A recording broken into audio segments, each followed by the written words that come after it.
People come to us at different stages in their cancer journey. Sometimes it's when they've first been diagnosed and we are offering the first part of their treatment. Sometimes it's after they've had surgery and we're giving treatment to reduce the risk of cancer coming back. People are living longer with cancer now. Even when we can't cure it, we've got very good medications to try and keep the cancer under control for as long as we can. We meet our patients at diagnosis and then we support them throughout all of the treatments that they have, right through to the end of their treatment. It's so helpful for someone to have a named contact because it just provides clarity for who to go to if you've got any questions or concerns. We offer emotional support, we offer practical advice and support.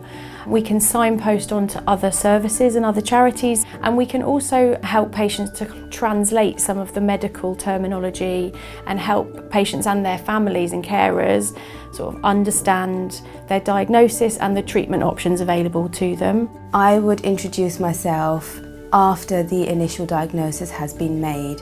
It would usually be outside of a clinic environment and just introduce ourselves as the support worker and what we have to offer. What we would do is what we call a HNA, which is a holistic needs assessment. It's basically to find out what concerns our patients may have, which include the practical concerns, the physical, the emotional concerns, and how we can best support our patients in terms of maybe signposting them to certain services that we know of, or something that Macmillan has already to offer our patients. We have an information support line that is available to patients and an email address, and they can come in. There's a drop-in service at the hospital that they can come in at any time between the hours of 8 till 4. We have visual booklets and leaflets, and we also have various languages for different types of cancer and treatments that are on offer. Online with Macmillan you can download or print your own, and videos and audios that you can look at as well. We offer a parking concession to our patients, and they will be given a parking concession form that's completed by their healthcare professional, and they need to take that when they come in for any ongoing treatment to our cashier's office or down to the security, and they're entitled to free parking. We are here to help you. No question is silly. Ask any questions you have. You have all the contact numbers for your healthcare professionals and myself. Never sit worrying about something. If something is on your mind and your families and carers, then please do give us a call and we will help you. The most common thing that people are worried about when they first come is really the fear of the unknown, because they don't know what to expect. They don't always know what their treatment plan is going to be. So usually we can reassure them in that first meeting and outline what the treatment is, what the practicalities of the treatment are, where they're going to be coming, how much time they're going to be here, and we talk to them about the side effects. The biggest fear that a lot of our patients have is they hear a lot of things about chemotherapy in the media and from friends and family, and they're frightened of lots of the side effects. And so our biggest challenge is to try and alleviate those fears. Every patient has a pre-chemotherapy consultation with one of the nurses. It's a one-to-one consultation for an hour or so, and we hope then that by talking to one of those nurses we're able to answer all the questions that they have. A lot of people are very anxious about side effects. Often we find that they're not as bad as people imagine they're going to be, and just letting people know that when they first come is very helpful. And we explain that we're very good at managing the side effects of the treatments we give nowadays. We've got lots of good supportive medications. There's no right or wrong way to feel after you've been diagnosed with cancer. I'd say that it's really normal to go through a whole range of emotion. The advice that I would give is to think back to other times in your life that have been difficult for you and think about how you coped through those times. Like, are there any strategies that you can put in place that can help you now? I'd also say try and be kind to yourself. Listen to your body. If you need to rest, then rest. If you feel able to open up to friends and family, then you should do that if that feels right for you. But also use your specialist nurse, use your key worker. They can help you to unpack what's happening and guide you through.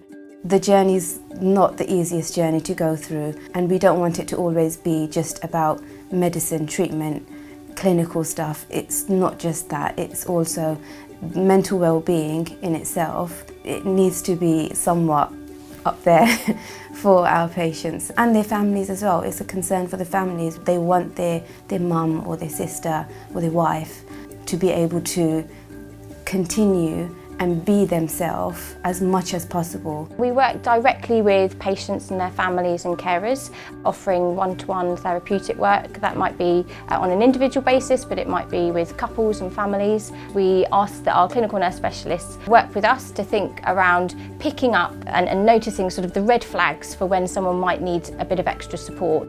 Managing uncertainty, I'd say, is a big theme that I see across the pathway. What does my future hold? What's going to happen? What's treatment's going to be like?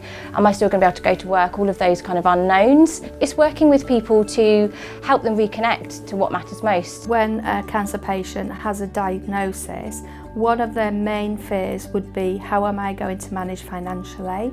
Am I going to be able to pay my mortgage? Am I going to be able to pay my bills? So it's really important to allay those fears immediately by having a conversation with them. There are many different benefits that the patient can tap into, and it's really important because patients may not be aware that there are disability and sickness benefits that they can apply for which are not means tested. Not contributory, so you don't have to have paid into them to receive them, and more importantly, not taxable.